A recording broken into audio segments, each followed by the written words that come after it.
So the new books, The Art of the Craftsman, how do you feel about that writing process?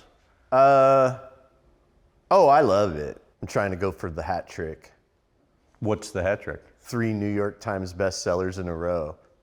Doesn't it feel funny saying that I'm a New York Times bestselling author, like a dumb idiot like me? Like, Oh, please.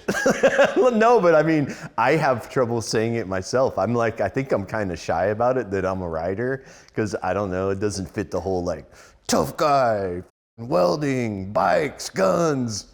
Also writing, composition. It was the only subject in high school that I passed on my own. The rest of the classes, I think I passed because I was good at football, and they just wanted to get me the hell out of there. And I had one teacher named Miss McLean that didn't put up with any shit from me, and she was my English composition teacher, and she just forced me to write. She knew I was a pretty angry kid and didn't have like the best home life. She's like, you got to just write it down. And like, I remember one time, when I first started, I didn't really embrace it.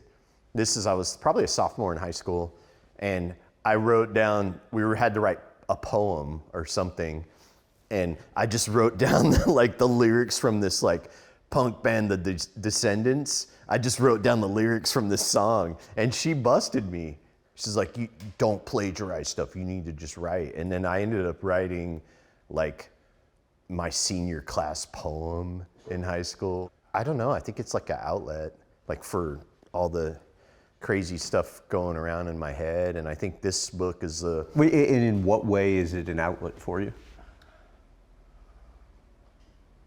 I think I'm able to type things and just let words flow out easier in text or written form than I am to verbalize it. Do you enjoy kind of the solitude of it? I like telling stories. Okay. I think the last 2 books were kind of like riding my wave of popularity or dispopularity, like during the tabloid scandal and all that. And so, okay, yeah, he's coming out with a book, you know, makes sense. This time I really wanted to do a self-help book for men, but not, I think all self-help books are either like financial, this is how you invest money, or like health. This is how you work out or diet. And nobody ever talks to the guy in the shop or the guy that wants to be in the shop. You know, I think society as a whole kind of looks down at people that work with their hands, blue collar, you know, a greasy diesel mechanic. No one's gonna think that guy makes 200 grand a year.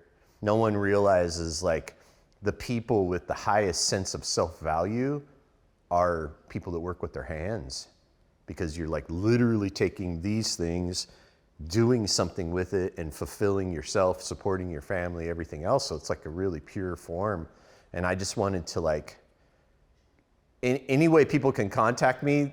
For decades, they've been like, I want to come work in your shop. I want to learn what you do. How do you do this? What is that? I want those tools. I want this. You know, no one's ever really sat down and explained any of that stuff.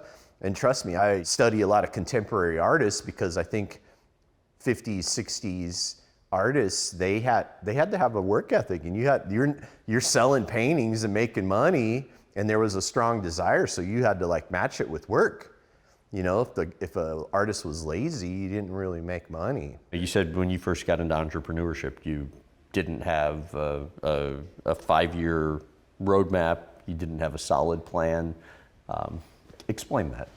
Well, I wasn't really into entrepreneurship. Literally just everything started with building one bike on my time off in my mom's garage. That was it. And then, you know, doing security work, living in Europe on this as my main job. And all of this stuff wasn't considered a good career choice. Like when I was in high school and took metal shop, that's what all the stoners took. Like I was the only person in the whole school in metal shop class that was interested in actually metal, welding, all that stuff. And I think, you know, flash forwarding 5 or 6 years, 7 years, when I quit doing security and told myself, I'm gonna build bikes. everybody was like, what? You know, nobody really, it just wasn't a smart decision. It wasn't gonna support a family. It wasn't gonna pay your bills. It was like what all the heads did. Like I said before, you know, I think people look down on those type of people, especially bikers, you know, oh, that guy's, you know, gonna stab someone, or he's dirty, smells, you know. It wasn't considered, for sure wasn't considered art or viable, you know. Now, if you're gonna, I'm gonna be a bike builder, everybody's like, oh man, that's so smart, you know, like that's a good job. Like, you know. You said discipline starts with the little things in the book. You wrote that. How so? If you're working for someone, you're gonna have someone, if you're one of those, a person that needs to be managed, you're either self-starting or you need to be managed.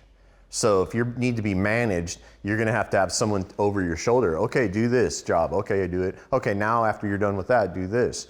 And then like, you know, okay, you're done for the day. Clean your tools and put your tools away and clean your work area. You know, you're gonna need someone to like kind of tell you all that stuff.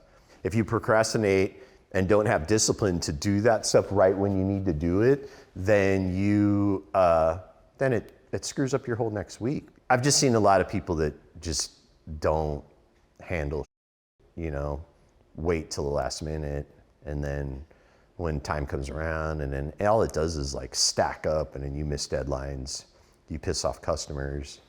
You don't get to put the maximum amount of labor to make something really, really great and beautiful